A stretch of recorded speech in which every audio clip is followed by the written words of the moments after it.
Hi, welcome back. It's Christine from the Aussie Keto Couple, and today I'm making a good old-fashioned lasagna. So my mother-in-law, my Italian mother-in-law, taught me how to make lasagna about 25 years ago, 30 years ago even, and she used to make it with the lasagna sheets. This time we're low carbers, so we're actually going to have it without any pasta at all. I haven't actually made this version before in keto, so let's see how we go. Now, I've heated my pan. I like to use a wok because nothing falls out. And I've got some mince. It doesn't matter whether you use beef or pork. Today I'm actually using pork because I decided to use pork. Sometimes I'll use beef and pork together, but this time around it's a pork one.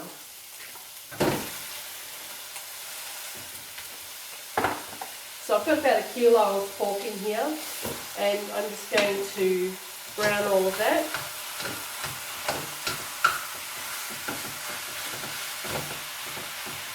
So you can see how using the wok stops me from having everything fall out.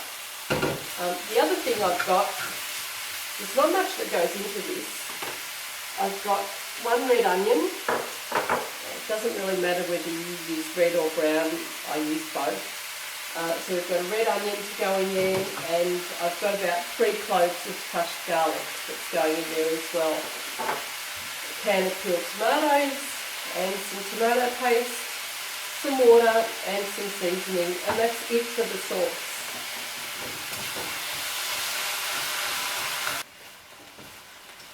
So my mince is cooked through. I'm going to add the red onion now. So that's a whole red onion, which is about 150 grams. Nicely chopped.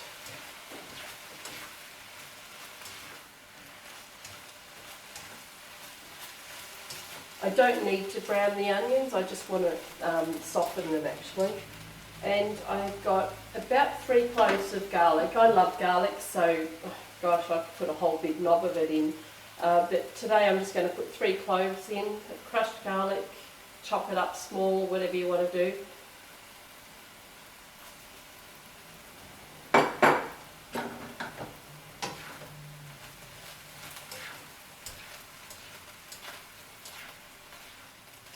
And I'll just cook that through for a couple of minutes, and then I'll put the sauces in.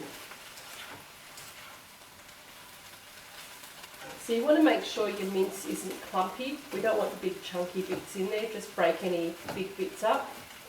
And this is ready to have the tomatoes.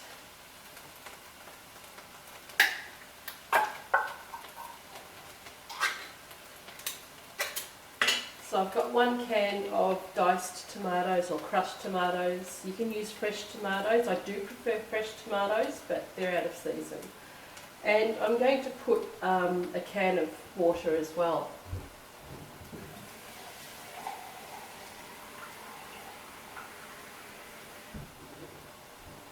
If you prefer, you can just buy a jar of the bottled sauce and pour the contents of that in there and let the whole thing cook through. This is my way, at least today.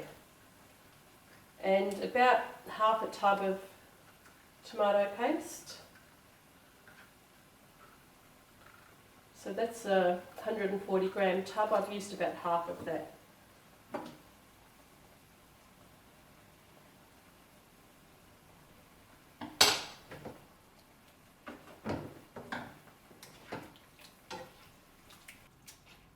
And my favourite spice is Vegeta or Vegeta. I don't know how to pronounce it, but I've been using it for all my adult life. So probably a couple of teaspoons and a bit more. It's really to your own taste. If you prefer, just use salt and pepper.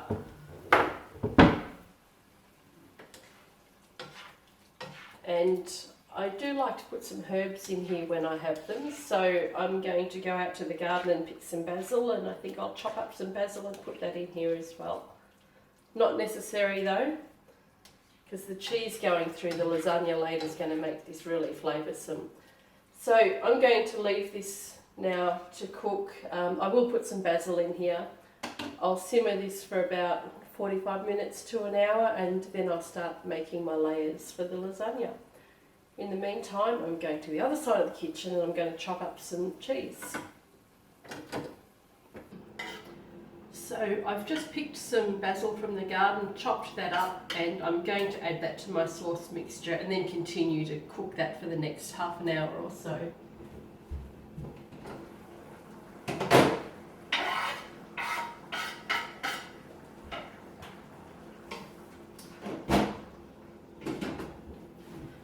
And you do just want to stir your pan every so often too, so that you don't have everything sticking to the bottom of your pan.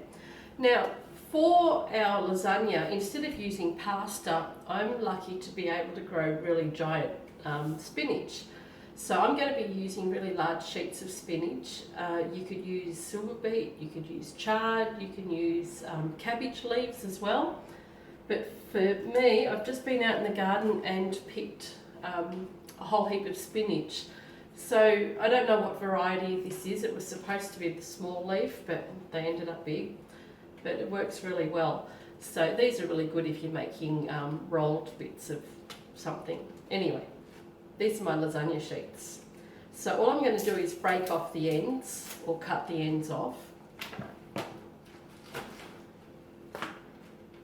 And I'll prepare all of those.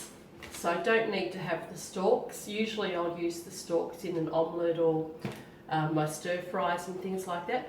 So I'm going to go ahead and trim all my spinach or silver beet, whatever it is you choose to use. And then I'm going to chop up my mozzarella, and I've got my parmesan already ready to go once the sauce is finished. So I'm going to chop up my parmesan and chop up my spinach for my layers, and I'll see you shortly.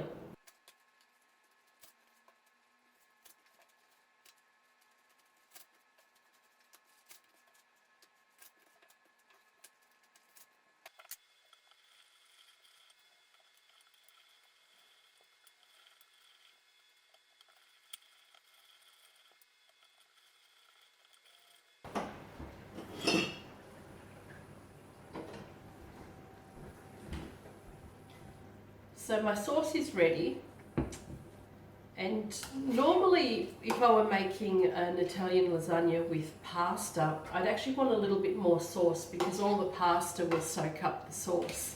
But because I'm using spinach leaves or silver beet, it's not going to soak up any of the juices, so I don't want to have too much sauce in here. So I've reduced this, and I'll just set that aside. And we have our baking dish. Now what I've always liked to do is have a little bit of the sauce on the bottom of the dish. And that was always to prevent the pasta from sticking to the bottom of the pan. And just because it tends to dry out, I like to have a little bit of moisture on the bottom.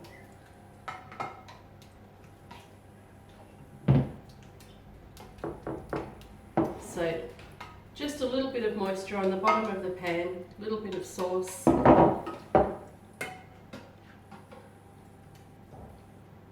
I can start layering. So these are the spinach leaves that I'm using. As I said before, you can use silver beet or any big leafed veggie. Hey there. Alright, just lay that down in any old way.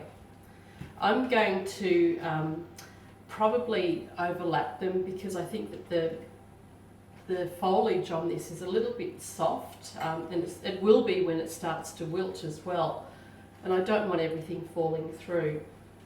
So I'll do a double layer because that'll sort of mimic the thickness of the lasagna sheets that we used to use.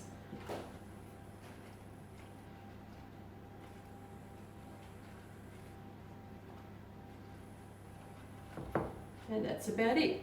So on top of that, I'm going to put my meat mixture. Now this is perfect for bolognese. So if you're having the spaghetti bolognese and using zucchini noodles or some other type of pasta substitute, this sauce is perfect for that.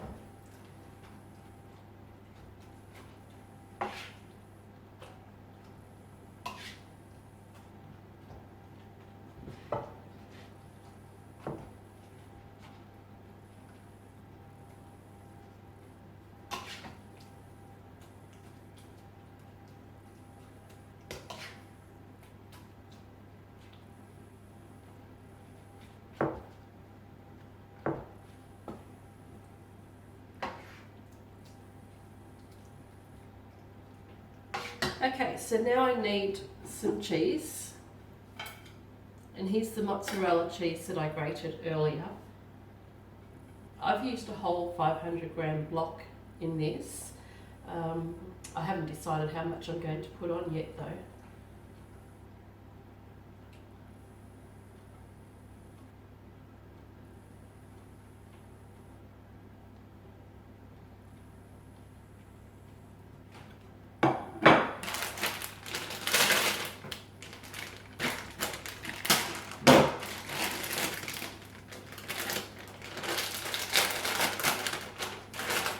And grated Parmesan cheese.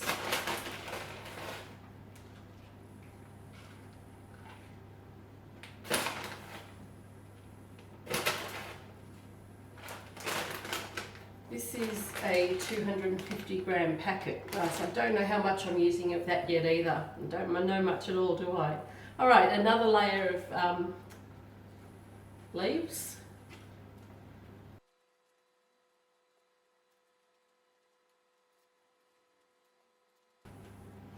I hope this turns out. I've never actually made it with anything but with pasta, without anything but pasta.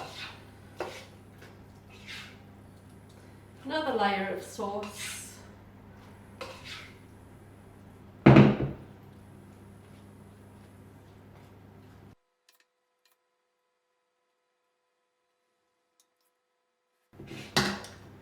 Another layer of cheese.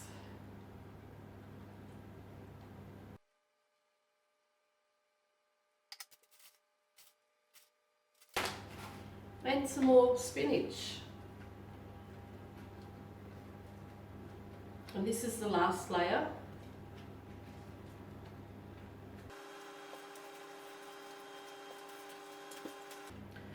Looks like I picked just enough spinach. Alright, so we've got a nice bed of spinach on top of there, just a little bit of meat left over, and that can go on top.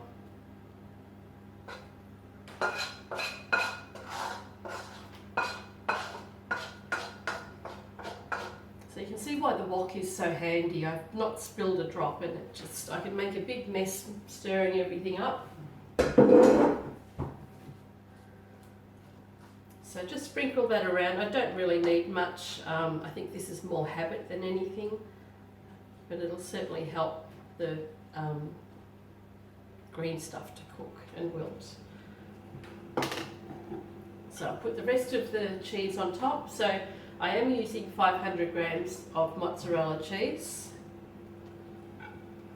I probably could easily use a little bit more, but I'll stop.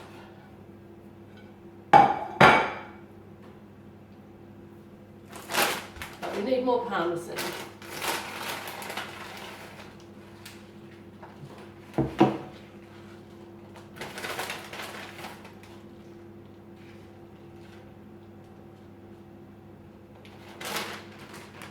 So I've probably used about 200 grams of Parmesan cheese and half a kilo of mozzarella. So there's my lasagna. It's going into the oven for, I'll probably put this in for about 45 minutes simply because it's not time for dinner yet. But I'll cover this over with aluminium foil. I have to tell you, when I made lasagna the old way many years ago, I thought I would make it without my mother-in-law's help. And I did a fantastic job until I stuck it in the oven without any foil on top and everything just burnt. And the pasta was hard as a rock. So aluminium foil on top.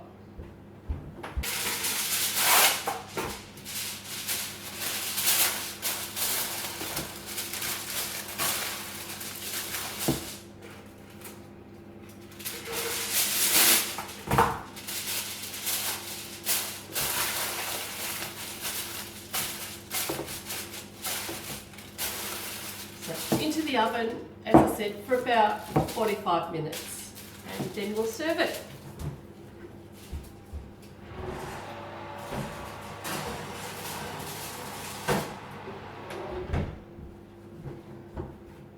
Catch you after.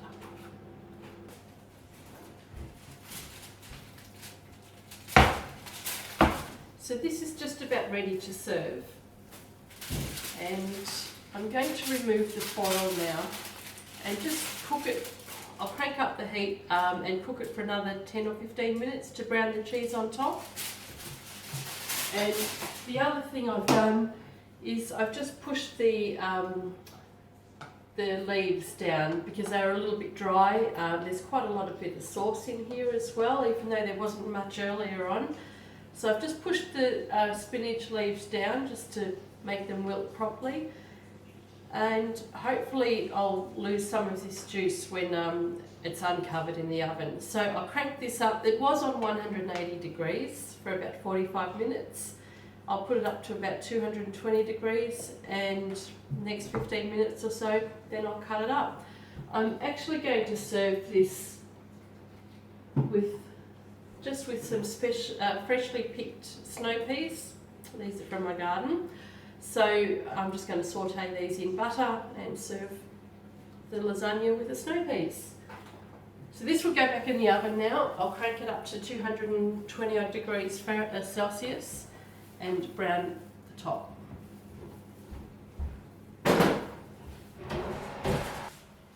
Rightio, the lasagna's ready. The cheese is browned off beautifully on top and it's sizzling.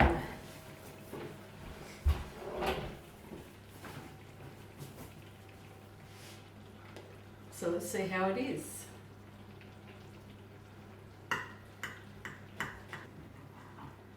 So there's a fair bit of liquid in this. It's a lot more than I would have liked, but whatever's left I'll drain off and actually use it as a base for something else that I cook.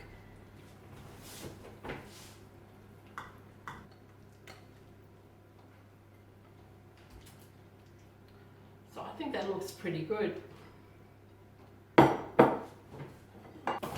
Alrighty, so here's the lasagna. I've got some snow peas that are just sauteed in butter.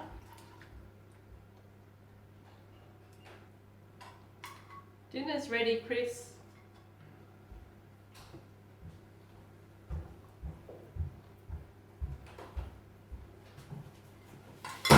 Fabulous. Spinach lasagna with snow peas in butter. Excellent. Do you want to taste it and die right here, or do you want me to taste it? No, I know it's fabulous. Oh, Let's eat. alrighty. I guess I better try it.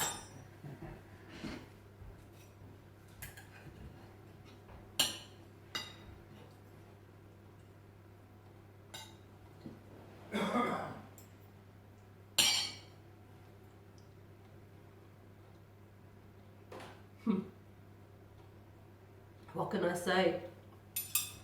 Enjoy.